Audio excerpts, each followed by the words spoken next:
What is good, Ninja? OG over here from PlayerEssence, and welcome to the PE Nintendo Switch and Gaming News video. Today, we have a variety of topics for you guys. We're going to be talking a little bit about the Ataribox and more, plus, like, seriously, Switch madness when it comes to the Nintendo Switch eShop. We got a ton of games releasing this week, but with that out of the way, let's go ahead and get right into the news. So the Ataribox runs on Linux, priced between $250 to $300, and launches spring 2018. A lot of you guys have been asking me to talk about this, so here we go. So Atari has revealed more information on its upcoming console, Ataribox, to GamesBeat. The console will run Linux on an AMD processor and will cost between $250 and $300.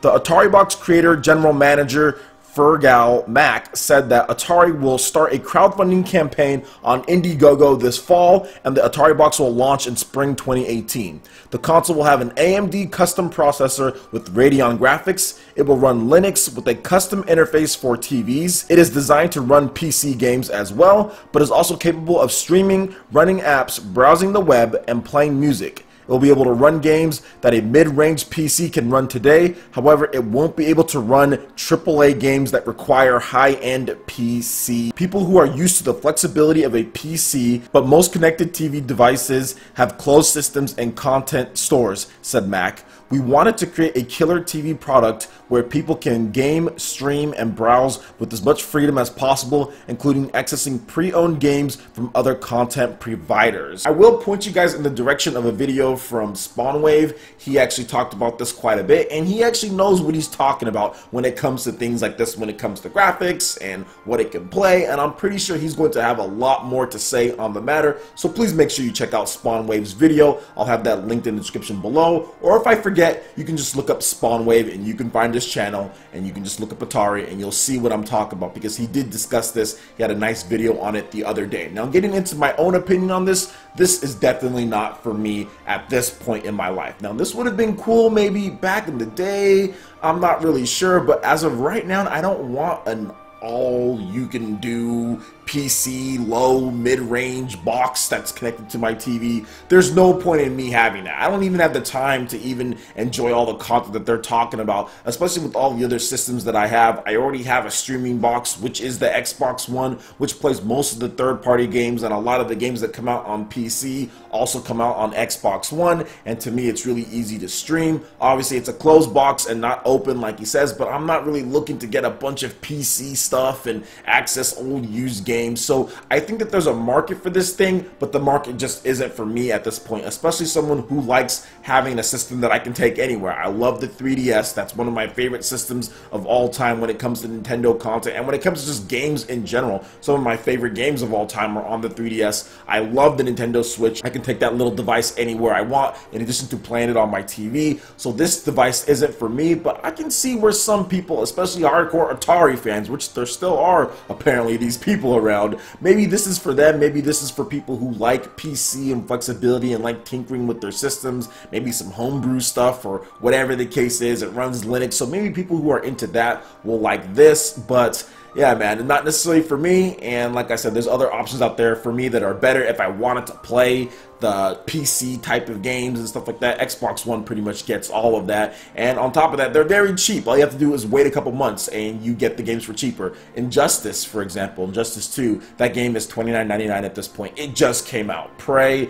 is like 20 bucks in some places, just came out. So many games that just came out like a few months ago, already super cheap. So yeah, I have no problem getting those games if I even want to, that is, if I even want to. So what do you guys think about this Ataribox? Are you excited for it? Is it something that you think that you'd be interested in? Let me know in the comment section below. Alright, and moving into the next article here, we have some updates on Xenoblade Chronicles 2 according to the official Twitter account, and shout outs to Perfectly Nintendo for the translations about this. So I'm going to go over some of the past few days updates as far as content that we got, and then I'll give my thoughts on the most latest content when it comes to September 27th, which is the latest that they talked about. So Monolith Soft revealed some information about Gramps, also known as Azurda, and he is a Titan that Rex lives on. When Rex is out on a journey, Gramps stays in his helmet. That way, during battle, he can stay close to him and even give him advice in battle. Now, yesterday on September 26th, Monolith Soft shared some details and a screenshot for Gura, and I think the English name is to be decided. This is one of the Titans the games take place on. You can see the head from the observation hill, and once again, the English name is to be decided on that as well. And then today, September 27th, we have a brand new update. Monolith Soft shared some details and a screenshot on the battle system.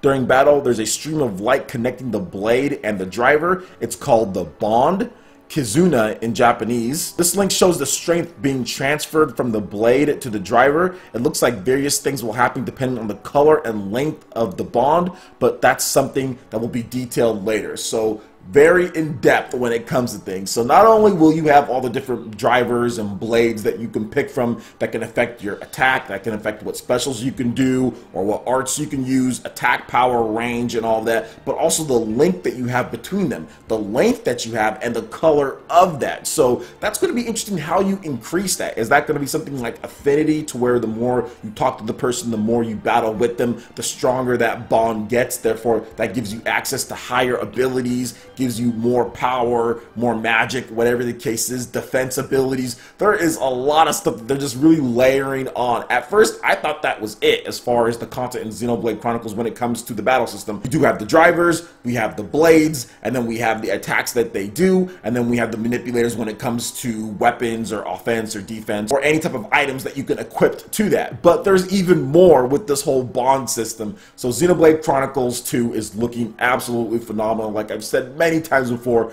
really excited for this game. I actually have my Pro controller pre-ordered. I have my special edition pre-ordered. Cannot wait for this. This is going to be the game of December for me. I know Doom and other titles are coming out, but yo, Xenoblade Chronicles 2 is going to be that game, that RPG that I'm really going to be playing for quite some time. I'm going to be streaming it quite a bit, so look forward to streams of the game as well. But there is a lot of business to get to beforehand, before Xenoblade Chronicles 2 even comes out, with Fire Emblem Warriors, Super Mario Odyssey, Skyrim is also coming out as well, and many other games. So let me know what you guys think about these updates for Xenoblade Chronicles 2 on the Nintendo Switch. You excited about the game? You picked up any of the special editions or Pro controllers or anything like that? Let me know in the comment section below. Alright, and moving on to the last article here. We have confirmation that 18 Nintendo Switch games are listed for release this week on the eShop.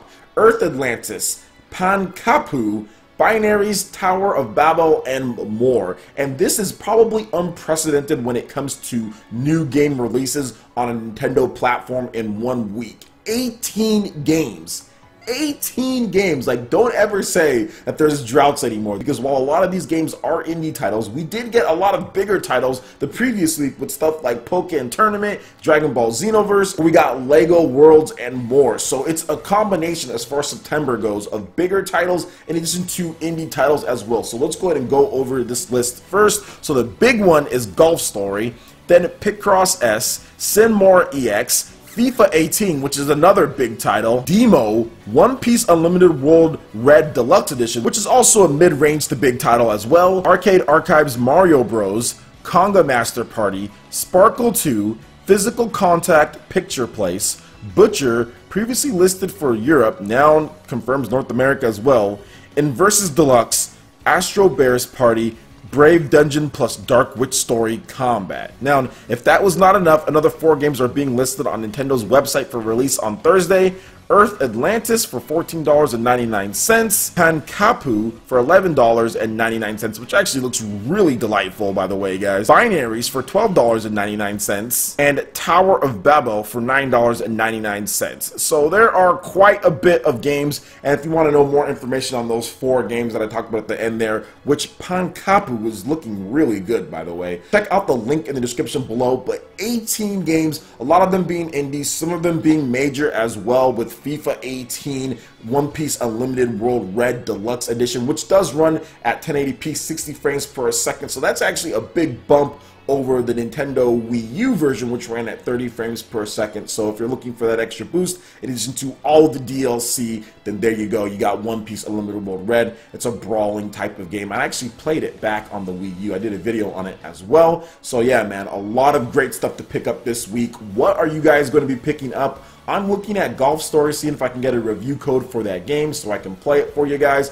That is looking amazing. There's just so much variety in this list, from platformers to RPGs to sports to brawlers to everything. There is something for everyone. So like I said, the days of droughts are over. This is enough. 18 releases. This on the Wii U, or even the 3DS for that matter, would have been over the course of like 3 or 4 months, would be like 18 releases. Maybe we get 3 or 4 releases a week or something like that. I mean, it would be over the course of at least a month or 2. I mean, at this point, we're getting it in 1 week, and it's pretty much been like this every single week on the Switch. Not 18 games, but just multiple games coming out. A lot of variety, from indie developers to major developers, whether it was Disgaea or Street Fighter or even Minecraft back in May, all the way to this point now, man. So it's incredible. Really loving the fact that the Switch is getting a lot of games, although it might seem like a little bit too much this week. But hey, it's better than not having games. So let me know what you guys think about all the different releases this week, and are you going to be picking up any of these? I'd love to hear your thoughts in the comment section below. Alright, Ninja, that wraps it up for this video here. Go ahead and check out the links in the description below. We've got Facebook, we've got Twitter. Go ahead and give us a like and a follow on our social media.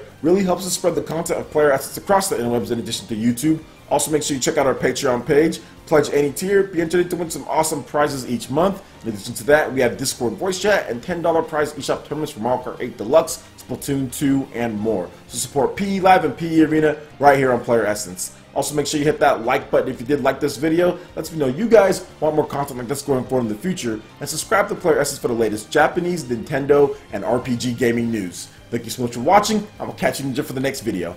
Peace.